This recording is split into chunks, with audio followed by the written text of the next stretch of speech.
Hello friends, मैं संदीप कुमार। आज perfect education Motihari YouTube channel पर आप लोग का स्वागत है। आज हम लोग पढ़ेंगे विजयनगर साम्राज्य, जो मध्यकालीन भारत इतिहास के एक छोटा सा पार्ट है। विजयनगर साम्राज्य, तो विजयनगर साम्राज्य के बारे में कुछ जानेंगे। तो देखिए, सबसे पहले मैप की सहायता से कुछ जाना जाए तो विजयनगर साम्राज्य हुआ क्या कि दिल्ली सल्तनत काल के एक अलाउद्दीन खिलजी जो थे, वो अलाउद्दीन खिलजी जो खिलजी वंश के एक शासक के रूप में थे।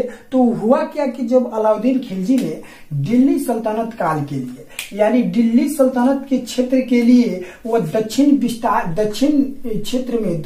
क्षेत्र में विस्तार पूर्वक उसने बढ़ा, जिससे वह दिल्ली सल्तनत काल के कुछ क्षेत्र को दक्षिण क्षेत्र में भी अपना विस्तार किया, साम्राज्य का विस्तार किया। कौन? अलाउद्दीन खिलजी ने। लेकिन एक और थे तुगलक काल के समय। हुआ क्या कि दक्षिण भारत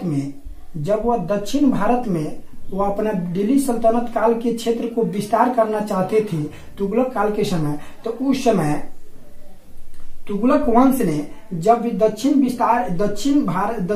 भारत में आए, तो उस समय हुआ क्या कि विजयनगर एक छोटा सा, जो कृष्णा नदी के दक्षिण क्षेत्र में विजयनगर था। विजयनगर वर्तमान में कर्नाटक में था। कहाँ था? कर्नाटक में। तो हुआ क्या कि विजयनगर वो वर्तमान में कर्नाटक में था और कृष्णा नदी के ऊपर एक बहमनी साम्राज्य था।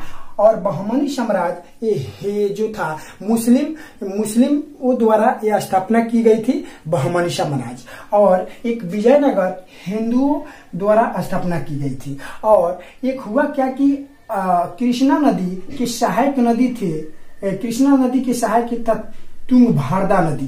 तो जो तुंगभद्रा नदी था, उसके जस्ट बगल में एक उपजाऊ क्षेत्र था जिसको दोआब कहते हैं। इसी रीजन से बहमनी साम्राज्य और विजयनगर साम्राज्य में हमेशा आपस में टकराव होते रहता था। हुआ क्या कि विजयनगर और बहमनी साम्राज्य, तो हुआ क्या कि विजयनगर में जब तुगलक वंश ने विजयनगर यानी दक्षिण क्षेत्र में सल्तनत काल को विस्तार पूर्वक आगे बढ़ाना चाहा, लेकिन उसी समय विजयनगर से दो उनको सेनापति मिले, एक हरियर एक बुक्का ने। हरियर एवं बुक्का जब दो सेनापति मिले, किनको? तो तुगलक वंश ने। उसने क्या किया, उस दोनों सेनापति को अपने दिल्ली क्षेत्र में ले गए और वहां उनको इस्लाम धर्म के काबूल उनको करवा दिया गया। क्योंकि इस्लाम धर्म को वो लगे अपने उसको वेशभूषा उसी की तरह इस्लाम धर्म को क्या किया गया, काबूल करवा दिया गया, ताकि इस्लाम धर्म में जो अधिकांशतः मुस्लिम के रूप में वो वेशभूषा उसी के रूप में अपना धारण करते रहे। लेकिन उस समय जब तुगलक वंश ने उस बहमनी विजयनगर साम्राज्य से दोनों सेनापति को ले गए, उसके बाद जब वो इस्लाम धर्म काबूल कर लिए, तो उनको उसको वापस यानी कैद से रिहा कर दिया गया, जिसके कारण वो फिर विजयनगर में आए। और विजयनगर में एक काम्पली एक राज्य था जो कर्नाटक में ही था। उसी राज्य में आकर उसने एक संत उनको मिले, विद्यारण। एक संत उनको क्या मिले? विद्यारण, जो उनसे विद्या शिक्षा दीक्षा ग्रहण करके हिंदू की स्थापना कर दी, यानी हिंदुओं की वेशभूषा धारण करने लगे, जो विजयनगर में। तो वास्तव में विजयनगर जो था, विजयनगर विजयनगर हिंदुओं द्वारा स्थापना की गई थी और बहमनी साम्राज्य मुस्लिमों द्वारा स्थापना की गई। तो बहमनी साम्राज्य और विजयनगर जो साम्राज्य पड़ है, इसमें आपस में टकराव होते रहा। और इसमें 3-4 युद्ध, इस विजयनगर साम्राज्य में 3-4 प्रकार का 4 युद्ध हुआ, जो छोटे मोटे हुआ। उस चारों युद्ध को इस वीडियो में हम लोग पढ़ेंगे। कौन कौन सा किस संघर्ष काल में हुई और इसका महत्वपूर्ण पॉइंट क्या है, इसके बारे में हम लोग जानेंगे। तो देखिए, सबसे पहले विजयनगर। तो विजयनगर साम्राज्य में इसको देखिए, विजयनगर साम्राज्य को संगम वंश कहा जाता है। संगम वंश, इसमें 4 वंश का क्या कहा जाता है, 4 वंश उभर के हैं। किसमें? विजयनगर में। एक हुआ क्या? संगम वंश, दूसरा सालू वंश और दूसरा था तालु वंश। क्या था? तालु वंश। तो ये भी याद रखिएगा, सालू वंश के बाद क्या था? तालु वंश, और उसके बाद था आरबीडू वंश। तो एक नंबर में ये था संगम वंश, दूसरा सालू वंश, तीसरा तालु वंश, एक अरबीडू वंश। अब हुआ क्या कि संगम वंश और सालू वंश, तालु वंश, अरबीडू वंश, ये 4 वंश को लगातार आप श्रृंखला में याद करें। कभी कभी विजयनगर वंश के चारों क्रम श्रृंखला में पूछ देता है, तो कैसे रिकॉल करेंगे? संगम वंश, सालू वंश, तालु वंश, अरबीडू वंश। जो विजयनगर का अंतिम वंश अंतिम शासक कौन था? तो अरबीडू वंश का शासक था। तो ये भी याद रखिएगा, अरबीडू वंश सबसे अंतिम शासक था किसका? विजयनगर का। अब हुआ क्या, संगम वंश के बारे में कुछ जानकारी लिया जाए। संगम वंश का संघर्ष काल 1336 से 1485 था।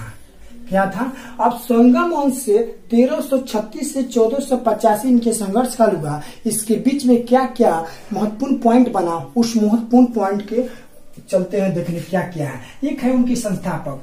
तो संगम वंश के संस्थापक हरियर एवं बुक्का कौन थे? दोनों भाई थे। क्या थे? दोनों भाई थे।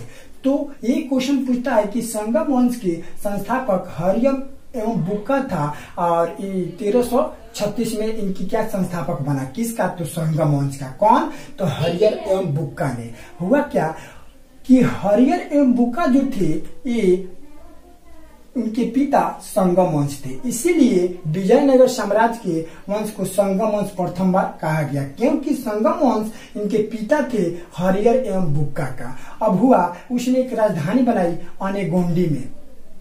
अनेगोंडी में उसने राजधानी बनाई और देखिए अनेगोंडी जो था वो नदी के किनारे पर था, जिससे वो ज्यादा सफल नहीं रहा। उसके बाद उसने विजयनगर को क्या की? अपनी राजधानी बनाई। कौन? तो हरियर एवं बुक्का ने। तो हरियर एवं बुक्का ने अपनी राजधानी अनेगोंडी में इसलिए वहां एकदम माने सफल नहीं रह पाया ताकि वो नदी के किनारे था, तुंगभद्रा नदी के किनारे था, जिसके कारण वो सफल नहीं रहा। वह अपनी राजधानी विजयनगर में बनाई। विजयनगर में बनाई जो वर्तमान में कर्नाटक में था, और विजयनगर जिसे हम लोग हम्पी कहते हैं। तो आप ये भी जानते होंगे कि यूनेस्को द्वारा विश्व विरासत सूची में हम्पी को शामिल किया गया है। तो ये भी कभी कभी क्वेश्चन पूछता है कि संगम वंश अपनी राजधानी अनेगोंडी से कहाँ बजाई? विजयनगर। विजयनगर के किस क्षेत्र में? तो हम्पी में। वो हम्पी किस विरासत सूची में जोड़ा गया है? तो यूनेस्को विश्व विरासत सूची में जोड़ा गया है। ये आपको मालूम होना चाहिए। इसके बाद आगे हुआ क्या? अगला बात हरियर प्रथम ने, हरियर एवं हरियर प्रथम एक ही नाम है, और एक अगला पढ़ते हैं हरियर द्वितीय। ये जो अलग अलग राजा थे, लेकिन हरियर एवं हरियर प्रथम ये एक ही राजा थे। हुआ क्या कि हरियर प्रथम उनके संघर्ष काल 1336 से 56 तक इनका संघर्ष काल था, शासनकाल। तो उसके बाद कि शासनकाल 1356 से 1377 तक था। हरियर प्रथम का 1336 से 56 तक था। इस समय बहमनी वंश से संघर्ष प्रारंभ हुआ। तो हुआ क्या? क्यों मैंने हरियर प्रथम जब आए विजयनगर साम्राज्य के एक शासक के रूप में, तो यहाँ पर एक दोआब क्षेत्र था जो तुंगभद्रा कृष्ण नदी की सहायक नदी तुंगभद्रा, उस तुंगभद्रा के जस्ट बगल में एक बहुत सारे दोआब क्षेत्र माने जहाँ ज्यादा उपजाई होता है। दोआब का मतलब होता है दो आब माने नदी, यानी जब ज्यादा जल यहाँ समूह आएगा उस एरिया में ज्यादा उपजाऊ क्षेत्र बनेगा, जिसको दोआब कहते हैं। उसी रीजन से इस क्षेत्र के लिए बहमनी साम्राज्य और विजयनगर साम्राज्य में हमेशा आपस में टकराव होते रहता था। तो जब हरिहर प्रथम आए, हरिहर प्रथम ने 1336 से 56 में, तो उस समय बहमनी वंश से इनका संघर्ष प्रारंभ हुआ। किस क्षेत्र में? तो रायपुर क्षेत्र में। तो रायपुर क्षेत्र में इसलिए हुआ क्योंकि रायपुर क्षेत्र के आसपास में ही दोआब क्षेत्र था को उस समय बहमनी साम्राज्य ने, वहां का संस्थापक बहमनी साम्राज्य का बहमन शाह था। उस समय उसने क्या किया? रायपुर क्षेत्र को जीतकर अपने बहमनी साम्राज्य में ले गया। तो उसके बाद अगला बार फिर आए बुक्का प्रथम। बुक्का प्रथम 1356 से 1377 इनका संघर्ष काल था। तो 1356 से जब 77 तक इनका संघर्ष काल था, तो उस समय उसने इस अगला उससे वेद मार्ग प्रतिष्ठापक की स्थापना की।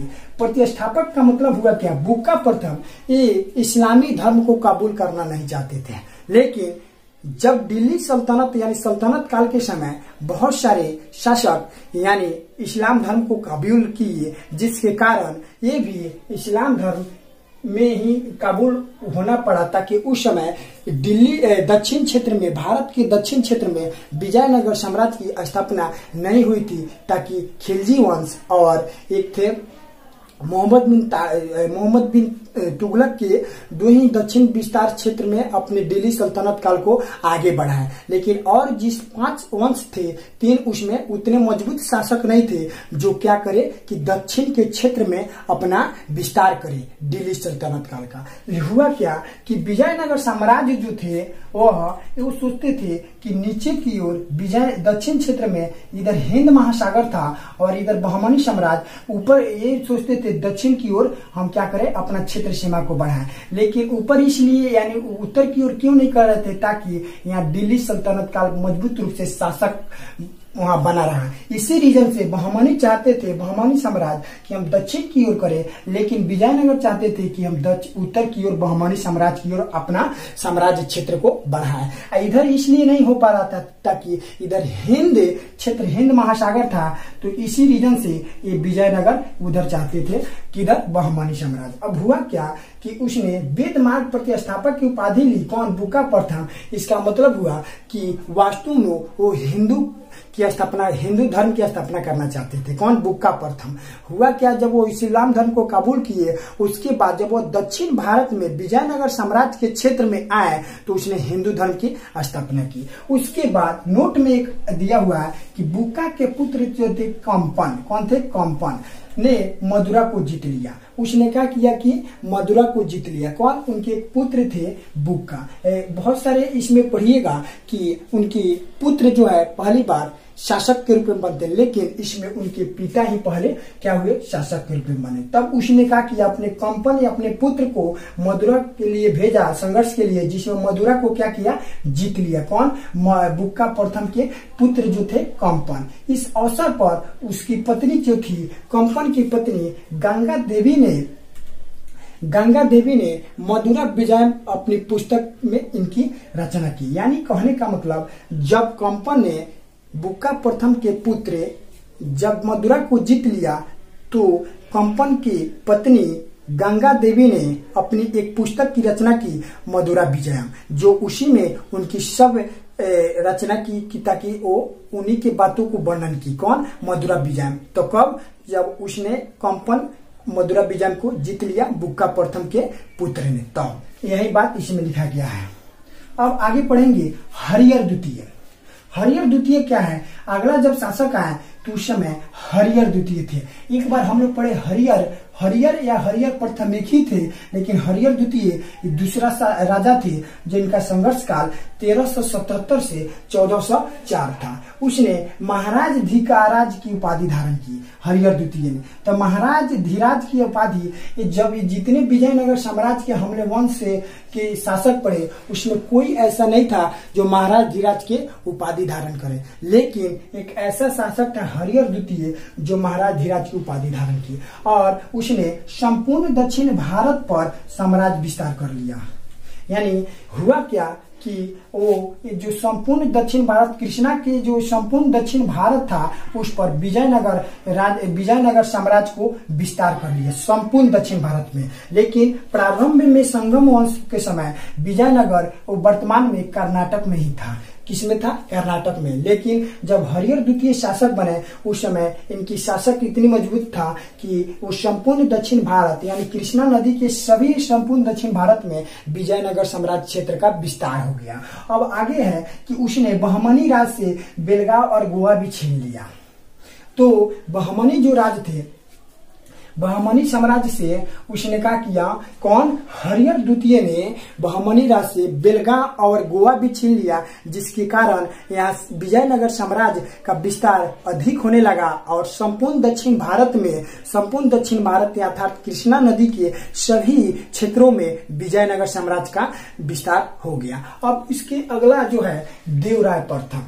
देवराय प्रथम एक शासक जो थे उनके बारे में थोड़ा सा कुछ महत्वपूर्ण पॉइंट ज्यादा नहीं है, लेकिन 2-3 है, उसके बारे में जानकारी है। देवराय प्रथम का संघर्ष काल 1404 से 1422 ईस्वी में था। हुआ क्या कि तुंगभद्रा नदी पर, यहाँ क्या था, जब कृष्णा नदी की एक सहायक नदी था तुंगभद्रा नदी पर बांध बनवाकर नहर का निर्माण कराया देवराय प्रथम ने। तो हुआ क्या कि कृष्णा नदी के सहायक नदी तुंगभद्रा नदी पर विजयनगर साम्राज्य के क्षेत्र में एक बांध का नहर का निर्माण कराया कौन? देवराय प्रथम। तो ऐसे क्वेश्चन पूछता है कि विजयनगर साम्राज्य के क्षेत्र में तुंगभद्रा नदी पर कौन ऐसा शासक था जो क्या किया था? नदी बनवाकर नहर का निर्माण करवाया विजयनगर साम्राज्य के क्षेत्र में। तो कौन था? तो देवराय प्रथम था। एक क्वेश्चन ऐसे पूछता है, देवराय प्रथम के समय एक इटली के यात्री जब विजयनगर साम्राज्य में आए तो उसने भव्य विवरण किए कि यहाँ के बहुत सारे बातों को विवरण किए। कौन? तो निकोलस कोंटी ने, याद रखे रहिएगा कि निकोलस कोंटी ने इटली के यात्री थे जब दक्षिण भारत में आए तो भव्य विवरण किए दक्षिण भारत के विजयनगर साम्राज्य का। कौन? तो निकोलस कोंटी ने। किस समय आए? तो देवराय प्रथम के समय आए थे। क्वेश्चन पूछता है कि शासक के समय निकोलस कोंटी ने दक्षिण भारत के विजयनगर साम्राज्य का भव्य विवरण किए। तो कौन सा शासक के समय? तो देवराय प्रथम के समय। तो एक क्वेश्चन याद रखिए। फिर देवराय द्वितीय के बारे में कुछ जानकारी। दूसरे राजा थे, उनकी शासनकाल 1422 से 46 थी। इस वंश के सबसे प्रमुख एवं प्रतापी शासक माना जाता था देवराय द्वितीय को। किसको? देवराय द्वितीय को। उसने क्या किया? गजवेटकर और इमादी देवराय के नाम से प्रसिद्ध था। क्या था? प्रसिद्ध था। तो गजवेटकर का मतलब होता क्या है? गज बने हाथी, वेटकर बने मारने वाला, हाथी को मारने वाला, और इमादी देव राय के नाम से प्रसिद्ध थे। कौन? देवराय द्वितीय ने। और उस समय जिस प्रकार देवराय प्रथम के समय आपको एक इटली के यात्री निकोलस कोंटी ने जब दक्षिण भारत के विजयनगर साम्राज्य क्षेत्र में आए थे, उसी प्रकार देवराय प्रथम नहीं, देवराय द्वितीय के समय एक फारसी यात्री आए थे जो उनका नाम था अब्दुल रजाक आए और दक्षिण भारत के विजयनगर साम्राज्य के भव्य विवरण किए। कौन? तो फारसी यात्री का नाम रखना होगा अब्दुल रजाक। कौन थे? अब्दुल रजाक। इसी समय विजयनगर आए थे। अब इसके बाद अगला हम लोग पढ़ेंगे कि इनकी हत्या के कारण एक फिर नया वंश का उभर के आए जिसका नाम है सालू वंश यानी सालू वंश कहिए। सालू वंश जो थे उनका संघर्ष काल 1485 से 1505 था। तो 1485 से 1505 सालू वंश का संघर्ष काल था। तो उस समय उनका संस्थापक जो थे सालू नरसिंह थे। क्या थे? सालू नरसिंह। तो सालू नरसिंह जो थे वो सालू वंश के संस्थापक थे। हुआ क्या? आप कैसे याद करें कि सालू वंश के संस्थापक कौन थे? तो सालू तो नहीं देगा लेकिन केवल नरसिंह देगा। उसके बाद उनके एक छोटा भाई था इमादी नरसिंह, इस वंश का अंतिम शासक बना। तो क्वेश्चन पूछता है कि सालू वंश के अंतिम शासक कौन था? तो इमादी नरसिंह। तो इमादी नरसिंह जो थे वो अंतिम वंश के शासक थे सालू वंश के। वही जो है उन्हीं को पराजित करके एक तालु वंश उभर के आया जो इनका संघर्ष काल 1505 से 1570 के बीच था। और तालु वंश के संस्थापक जो थे वीर नरसिंह। तो कैसे क्वेश्चन पूछेगा कि सालू वंश के संस्थापक तो नरसिंह कहिएगा और तालु वंश के वीर, क्योंकि पहला जो थे उतना मजबूत नहीं थे इसलिए नरसिंह। दूसरा जो तालु वंश के जो संस्थापक थे ज्यादा मजबूत थे जिसके कारण उनको वीर नरसिंह कहा गया। तो आपको याद हो गया होगा संस्थापक तालु और सालू का। इसके बाद उसके छोटा भाई आए राजा। उसके छोटा भाई यानी तालु वंश के एक छोटा भाई थे कृष्णदेव राय। तो इन्हीं के बारे में व्यवस्थित रूप से पढ़ना है। सबसे इंपोर्टेंट क्वेश्चन, सबसे ज्यादा क्वेश्चन कृष्णदेव राय और एक संगम वंश से ही क्वेश्चन आता है। और ये जो दो वंश है और दो छोटे छोटे जो वंश है, संगम वंश से और एक आते हैं तालु वंश से, दोनों से क्वेश्चन आते हैं। सालू वंश और अरबीडू वंश से उतना क्वेश्चन इंपोर्टेंट नहीं है जितना संगम वंश और तालु वंश, जो तालु वंश के संस्थापक थे वीर नरसिंह, उनसे क्वेश्चन पूछता है। और उसके छोटा भाई जो थे कृष्णदेव, तो इन्हीं के बारे में सबसे ज्यादा प्रश्न आता है। तो इसके बारे में देखा जाए, देखिए कृष्णदेव राय 1509 से 1529 तक इनके संघर्ष काल था। तो कभी कभी ये भी पूछता है कि कृष्णदेव राय का संघर्ष काल कितने वर्ष से कितने वर्ष तक था। तो 1509 से 1529 अर्थात 20 साल इनका संघर्ष काल था, शासन काल था। हुआ क्या कि यह विजयनगर का सबसे प्रतापी प्रसिद्ध शासक था। कौन? कृष्णदेव राय।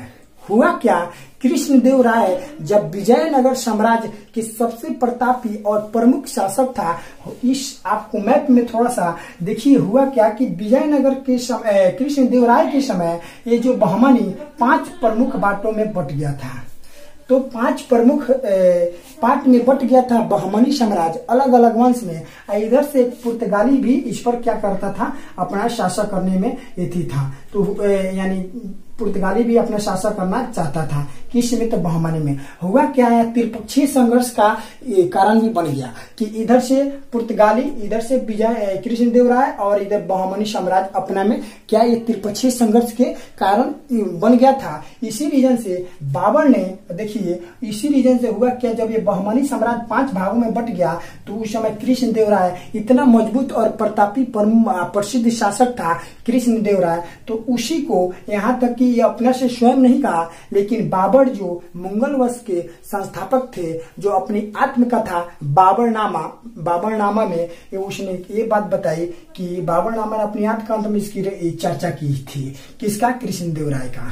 क्या की थी कि जब उसने, बाबर ने मुगल वंश के जो संस्थापक थे, जब दक्षिण भारत में वो आए थे तो उस समय सबसे शक्तिशाली एवं प्रतापी प्रसिद्ध शासक कृष्णदेव राय को बताए थे। कौन? तो बाबर ने। और हुआ क्या, गोलकोंडा युद्ध में उसने कुतुब शाह को पराजित किया।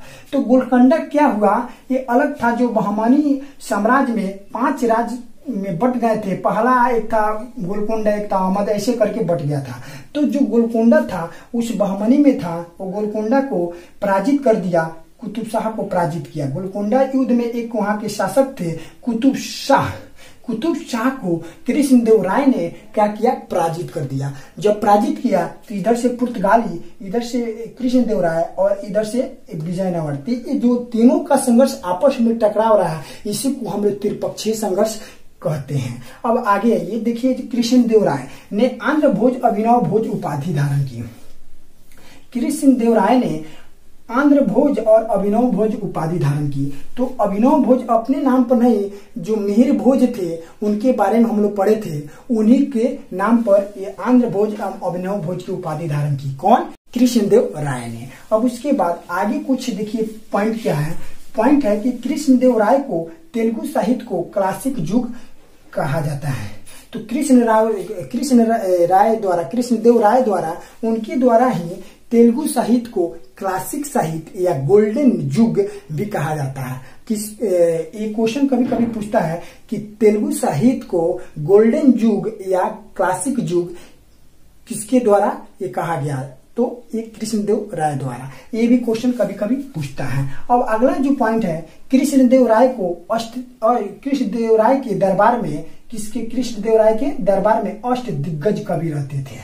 तो हुआ क्या कि कृष्णदेव राय जो थे उनके दरबार में अष्ट दिग्गज का मतलब 8 कवि रहते थे, जिसमें एक थे तेनालीराम, रामकृष्ण उसी के दरबार में रहते थे। तो तेनालीराम के बारे में बहुत सारी कहानियां हम लोग सुनते हैं, पढ़ते हैं, जो कृष्णदेव राय के दरबार में रहते थे। 8 कवि में ये भी शामिल थे, तेनालीराम और रामकृष्ण। इनकी कहानियां हम लोग बहुत पढ़ते हैं, 6-7 में भी इनको कहानियां पढ़ने को मिलती है तेनालीराम को, जो बहुत बुद्धिमानी पूर्वक इनका जो कहानी रहती है उनको हम लोग पढ़ते थे। तो वही जो बात है, तेनालीराम और रामकृष्ण जो थे ये कृष्णदेवराय के दरबार में रहते थे। 8 कवि में ये 2 भी शामिल थे। अब अगला फिर कुछ क्वेश्चन है, इसी क्वेश्चन नहीं कृष्णदेवराय के बारे में महत्वपूर्ण पॉइंट है, इसके बारे में देखा जाए तो कृष्णदेवराय ने अमुक्तमाल्यदा तेलुगु की स्थापना की। हुआ क्या कि कृष्णदेवराय ने केवल तेलुगु साहित्य को क्लासिक युग नहीं कहा, वो तेलुगु साहित्य में एक रचना की जिसका नाम है अमुक्तमाल्यदा।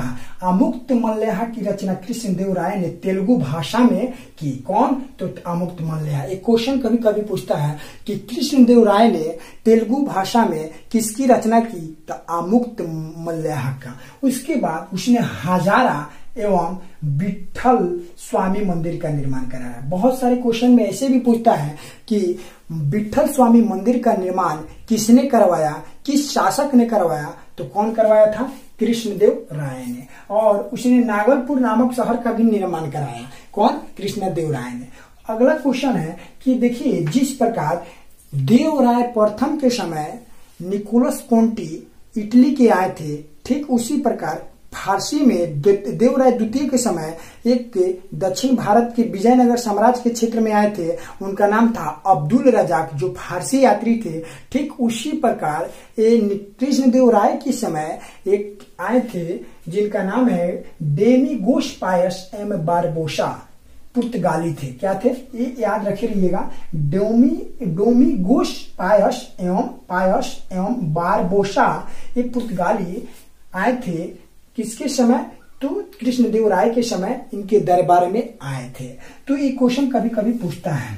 एक बहुत इंपॉर्टेंट है, बहमनी। 1565 में तालीकोटा का युद्ध। तालीकोटा का युद्ध बहुत इंपॉर्टेंट है। क्वेश्चन पूछता है तालीकोटा का युद्ध कब हुआ? तो 1565 में। किनके बीच हुआ? तो बहमनी और विजयनगर साम्राज्य के बीच हुआ। उसमें विजयनगर का हुआ क्या, इस तालीकोटा में विजयनगर और बहमनी में, जिस प्रकार आपको हम बताए थे कि जब कृष्णदेवराय के ऊपर वाले भाग को हम लोग बहमनी कहते थे और नीचे वाले को विजयनगर, तो बहमनी में 5 पार्ट जो बांटे थे उसमें 4 पार्ट यानी 4 जो भाग थे एकजुट होकर और एक केवल विजयनगर के बीच लड़ा, जिसमें विजयनगर पराजित हो गए और बहमनी राज्य क्या हो गया? विजय हो गया, सफल हो गया। लेकिन विजयनगर बहमनी साम्राज्य इसलिए सफल रहा युद्ध में ताकि उसने 4 राज्य को एकजुट करके शामिल करके लड़ा था, जिसमें और ठीक उसी प्रकार विजयनगर अकेले केवल लड़ा जिसमें विजयनगर पराजित हो गया। और उस समय तालुवंश के वो हो गया पराजित। तालुवंश क्या हो गया? धीरे धीरे पतन होने लगी, जिसके अंतिम शासक उसी समय यानी अंतिम शासक जो थे सदागिव और मंत्री राम राय। तो हुआ क्या? क्वेश्चन पूछता है कि मंत्री जो राम राय थे, वह ये ऐसा नहीं है कि विजयनगर साम्राज्य के युद्ध के नेतृत्व कौन करता था? तो राम राय करता था। और उनके अंतिम शासक जो थे सदागिव थे। और आप देखिए विजयनगर साम्राज्य के जो 4 वंश थे, एक थे संगम, दूसरा जो था सालू, तीसरा जो था तालु और चौथा जो था आरबीडू। तो आरबीडू वंश उतना महत्वपूर्ण नहीं है, उनकी संस्थापक जो था तिरुमल था। तिरुमल कौन था? राम राय का भाई था। राम राय का भाई जो था तिरुमल, और तिरुमल ने क्या किया कि विजयनगर के अंतिम शासक सदागिव को पराजित करके एक अलग राजधानी बनाई पेनुकोंडा में। तो उम्मीद करते हैं कि विजयनगर साम्राज्य के जितने भी पॉइंट है उसमें सबसे ज्यादा इंपोर्टेंट संगम वंश, कौन सा वंश? संगम वंश और कृष्णदेवराय। इसी से 99% नहीं बल्कि 90% क्वेश्चन इसी से पूछता है। अब किसी भी बुक से आप ऑब्जेक्टिव बनाकर विजयनगर साम्राज्य के पॉइंट को आप याद कर सकते हैं और बना भी सकते हैं, जिससे 90% क्वेश्चन बनता है। तो थैंक यू, आपका दिन शुभ हो।